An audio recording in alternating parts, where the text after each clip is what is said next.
Hello friends, welcome to my YouTube channel ASAP academy. Friends, video start करने से पहले हम आपको बता दें कि अगर अभी तक आपने हमारा टेलीग्राम चैनल ज्वाइन नहीं किया है तो सबसे पहले आप मेरे टेलीग्राम चैनल को ज्वाइन कर लीजिए। लिंक हम आप सबको डिस्क्रिप्शन बॉक्स में प्रोवाइड करा देंगे। देखिए, एक चीज़ और हम आपको बता दें कि आज से हम एक नया सीरीज़ स्टार्ट करने वाले हैं। यूथ के सारे क्वेश्चन, सारी एमसीक्यूज़ हम सारे कवर करने वाले हैं अपने चैनल पे। तो आज जो हम स्टार्ट करेंगे विलियम शेक्सपियर का, ठीक है। विलियम शेक्सपियर के बाद वन बाय वन हर प्ले, हर इनका जो एमसीक्यू दिया गया है यूथ में उसको कवर करेंगे। उसके बाद वन बाय वन सारे राइटर को हम कवर करते हुए चलेंगे। तो देखते हैं विलियम शेक्सपियर के बारे में। तो देखिए, इनका जो जन्म हुआ था 23 अप्रैल को 1564 में हुआ था, और जो इनका डेथ हुआ था सेम डे 23 अप्रैल 1616 को इनका डेथ हुआ था। अब बात कर लेते हैं क्वेश्चन, और कहाँ पे हुआ था? स्ट्रेटफोर्ड अपॉन एवन में हुआ था, ठीक है। स्ट्रेटफोर्ड अपॉन एवन में। क्वेश्चन नंबर फर्स्ट देखते हैं।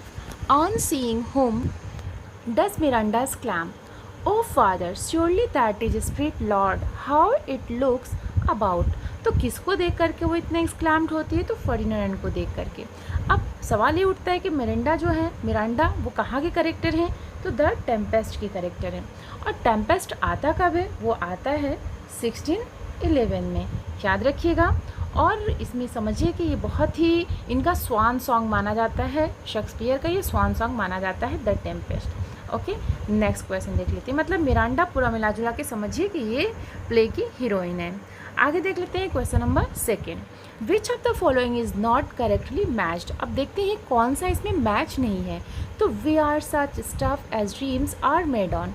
तो ये लाइन कहाँ से लिया गया है? ये टेम्पेस्ट दिया गया है, ये सही है। और टेम्पेस्ट में भी किसने कहा? प्रॉस्पेरो ने बोला है, मिरांडा के जो पिताश्री हैं। नेक्स्ट आता है fair is foul, fall is fair.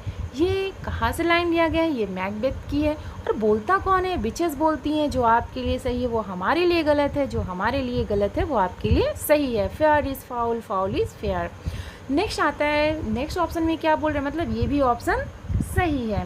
Next option क्या है? If music with the food of love play on, ठीक है ना। अगर प्यार संगीत का भोजन है तो क्या किया जाए? बजने दिया जाए। तो ये लाइन कहाँ से? 12 नाइट से है। और किसने बोला है? ड्यूक ने बोला है। तो ये भी करेक्ट हो गया। अब लास्ट बचता है। लास्ट में क्या दिया है? Some are born great, other achieves greatness. ये रिचर्ड सेकंड से ना होकर ये कहाँ से लिया गया? 12 नाइट से। और बोला किसने है? मालवोलियो ने बोला है।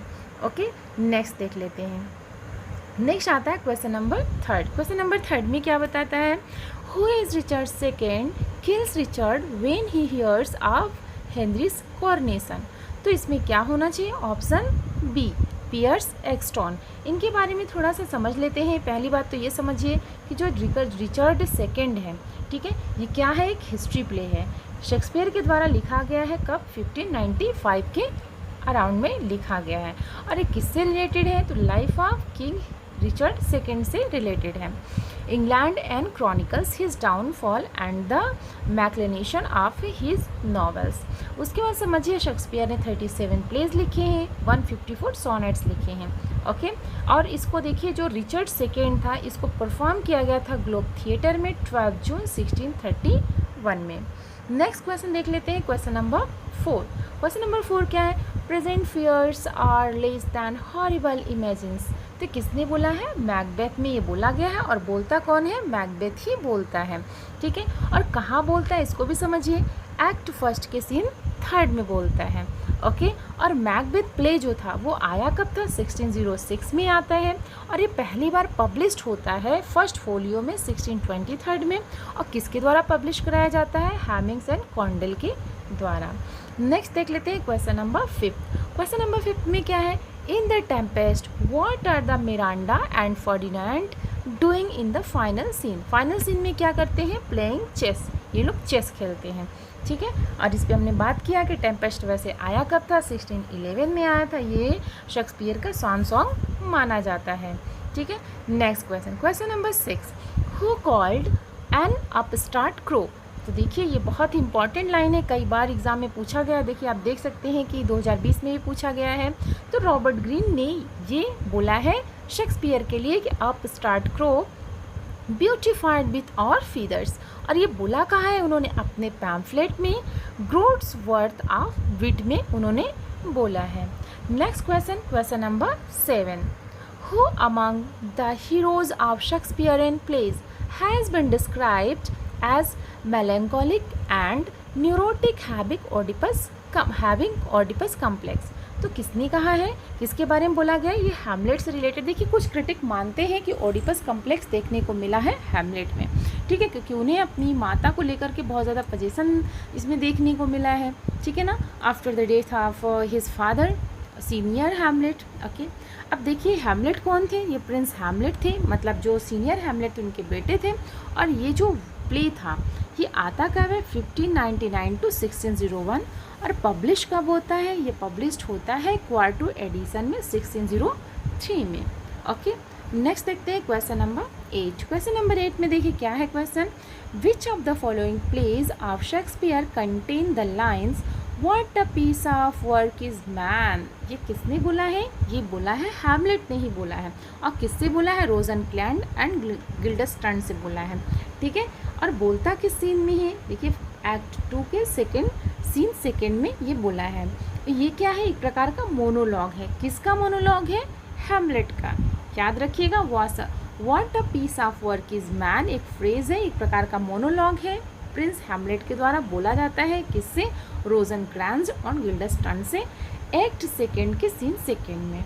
नेक्स्ट क्वेश्चन, क्वेश्चन नंबर 9 आता है, the late plays of Shakespeare end in. जो लास्ट में उनके प्लेज आए थे वो किस पे समाप्त हुए? हारमोनी पे, मतलब सामंजस्यता जिसे बोल सकते हैं, ठीक है ना, उसमें ये प्ले एंड होता है, मतलब हारमोनी पे। नेक्स्ट क्वेश्चन देख लेते हैं, क्वेश्चन नंबर 10। क्वेश्चन नंबर 10 बहुत इंपॉर्टेंट है। क्या इसमें बोल रहे हैं?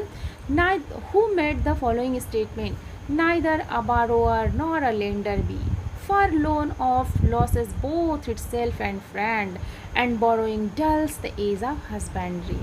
मतलब ना उधार दो ना उधार लो, क्योंकि ये जो उधार देना लेना दोनों चीज़ों को नुकसान करता है, स्वयं को भी और आपके जो रिश्ते हैं, जो फ्रेंडशिप है वो भी नुकसानदायक हो, उसके लिए भी नुकसानदायक हो जाता है।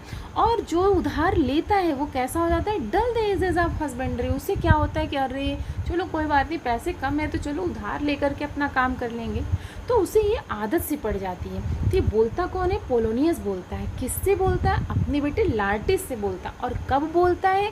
जब वो फ्रांस में जाता है, तो फ्रांस में जाने से पहले वो सीख देता है। पोलोनियस बीइंग अ फादर वो अपने बेटे को सीख देता है, ठीक है। हैमलेट में ये आते हैं पोलोनियस। नेक्स्ट देखते हैं क्वेश्चन नंबर 11 में क्या है? The character Julia appears in which of the following plays of Shakespeare. तो वो कहाँ आते हैं? द टू जेंटलमैन ऑफ वरोना में आते हैं, ठीक है। जूलिया कौन है? जूलिया वही है जो प्रोटियस से प्यार करती है, ठीक है। और ये वर्क आता कब है? देखिए इनका ये अर्ली प्ले माना जाता है शेक्सपियर का, वो 1590 टू 94 में आता है और पब्लिश्ड होता है फर्स्ट फोलियो जो 1623 में आता है। क्वेश्चन नंबर नेक्स्ट आता है क्वेश्चन नंबर 12। देखिए क्वेश्चन नंबर जो 12 है, हालांकि शेक्सपियर से रिलेटेड नहीं है, लेकिन एरियल की बात की गई है तो कहीं ना कहीं टेम्पेस्ट को यहाँ पे समझा जा सकता है। लेकिन ये क्वेश्चन किसका है? अलेक्जेंडर पॉप से रिलेटेड है। एरियल कहाँ पे देखने को मिला है? Ariel in the Rape of the Lock by Alexander Pope is a supernatural agencies of air, मतलब सिल्फ।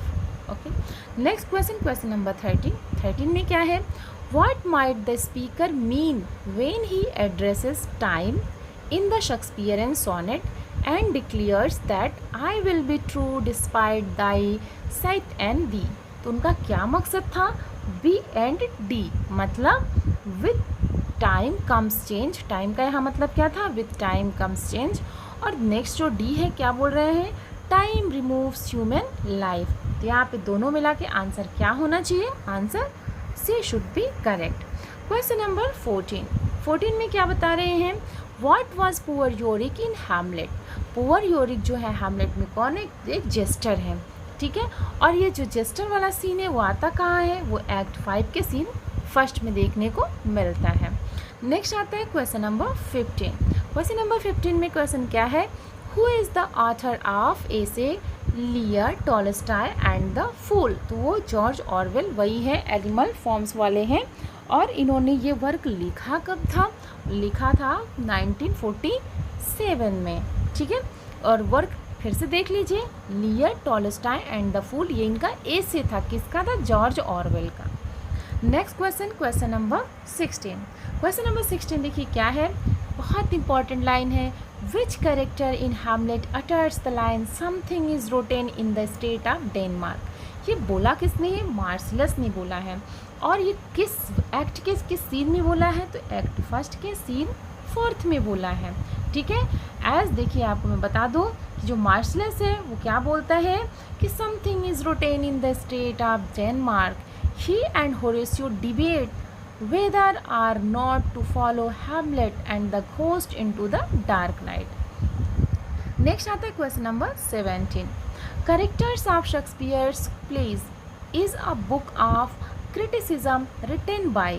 तो किसने बोला है, किसने लिखा है ये बुक? ये लिखा है विलियम हैजलिट ने, ओके। और ये लिखा कब है? Character of Shakespeare's play is an 1817। याद रखिएगा, जो विलियम हैजलिट ने लिखा है वो कब लिखा है? 1817 में, ठीक है। आगे देख लेते हैं next question, question number 18। Question number 18 में क्या है? Which notorious critic of Shakespeare said that his plays were trivial and positively bad. मतलब कौन से जो न्यूटोरियस क्रिटिक थे शेक्सपियर के, उन्होंने उनके प्ले को क्या बोला है? ट्रिवियल, बहुत तुच्छ बोला है, एंड पॉजिटिवली बैड, और उन्होंने क्या बोला? सकारात्मक रूप से वो कैसा है? बैड है। And what was the title of the work? और उसका टाइटल क्या है? लियो Tolstoy on Shakespeare and drama, ठीक है। नेक्स्ट क्वेश्चन, क्वेश्चन नंबर 19 क्या आता है? G Wilson Knight's the wheel of fire is a collection of essays on. किसके ऊपर लिखा गया है? शेक्सपियर्स प्ले के ऊपर लिखा गया। और लिखा कब गया था? 19, याद रखिएगा 1949 में लिखा गया है। आज के सेशन का लास्ट जो क्वेश्चन है वो क्वेश्चन क्या है?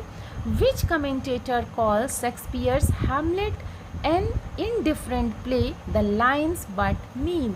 ये कौन लिखा है?